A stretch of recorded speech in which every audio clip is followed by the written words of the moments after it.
Hello viewers, आज के इस वीडियो में हम बात करेंगे कि क्या भगवान श्री कृष्ण के बिना पांडव महाभारत का युद्ध जीत सकते थे। इस प्रकार के प्रश्न रामायण और महाभारत के विषय में अनेक बार किए जाते हैं, जो कि उचित नहीं है और इसका ठोस कारण भी है। रामायण, महाभारत और अन्य पौराणिक गाथाएं त्रिवेदों की लीला मात्र होती है। यह प्रश्न अवश्य किया जा सकता है कि इन लीलाओं का मतलब क्या है।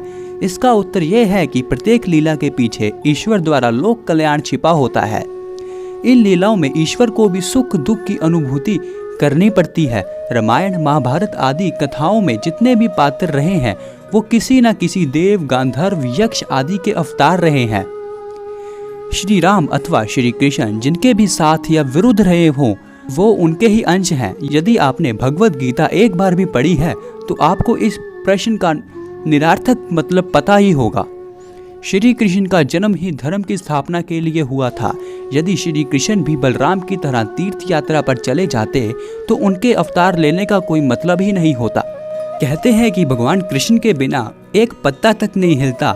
केवल बल प्रदर्शन और सैन्य बल के अनुसार बात करें तो कौरवों की सेना पांडवों के मुकाबले ज्यादा ताकतवर थी, किंतु कई बार हम देखते हैं खेल कूद में और युद्ध के मैदान में कमजोर टीम भी शक्तिशाली टीम पर भारी पड़ जाती है।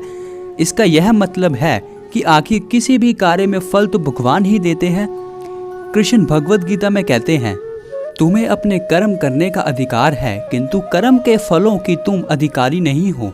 तुम ना तो किसी अपने आप को अपने कर्म के फलों का कारण मानो, ना ही कर्म ना करने में कभी असक हो।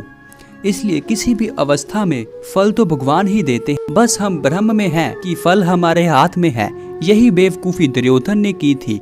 उन्हें लगा था कि कृष्ण की नारायणी सेना से विजय पा सकते हैं, किंतु वह गलत थे। पर फिर भी एक बार के लिए मान लेते हैं कि श्री कृष्ण के बिना युद्ध होता तो इस युद्ध में पांडवों की जीत निश्चित थी, क्योंकि धर्म और अधर्म के युद्ध में सदैव धर्म की ही जीत हुई है। दुर्योधन ने युद्ध मात्र कर्ण के भरोसे पर लड़ने की ठानी थी, जिन्हें श्राप मिल चुका था कि वह अपने जीवन के मुख्य युद्ध में अपनी युद्ध विद्या भूल जाएंगे।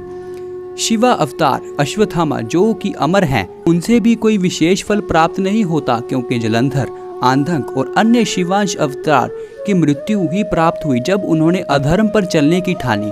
पितामह भीष्म ने पहले ही पांडवों का वध नहीं करने का प्रण ले लिया था। ऐसा ही गुरु द्रोणाचार्य और कृपवर्मा करते। दुर्योधन को किसी से भी विजय श्री का आशीर्वाद नहीं मिला था, जबकि पांडवों को सभी से विजय श्री का आशीर्वाद मिला था। श्री कृष्ण के कहने पर अर्जुन पहले ही माँ दुर्गा का आशीर्वाद ले चुके थे। सो किसी भी परिस्थिति में यही होता कि युद्ध लंबा चलता, लेकिन अंत में जीत पांडवों की ही होती। ये भी ना भूलें कि अकेले अर्जुन ने विराट युद्ध में कर्ण, दुर्योधन, भीष्म, दुशासन, द्रोण, कृपाचार्य एवं अश्वत्थामा जैसे महारथियों को पराजित किया था। यदि हम किसी भी पौराणिक कथा को अच्छे से पढ़ें तो इस प्रकार के प्रश्न हमारे मन में कभी आएंगे ही नहीं। तो दोस्तों, आज का वीडियो यहीं तक ही था। अगर आपको यह वीडियो पसंद आया है तो इस वीडियो को लाइक जरूर करें, ताकि हम ऐसी इंटरेस्टिंग वीडियोस और बना सकें। तो मैं मिलूंगा आपको अगली किसी और वीडियो में। तब तक के लिए जय श्री कृष्णा।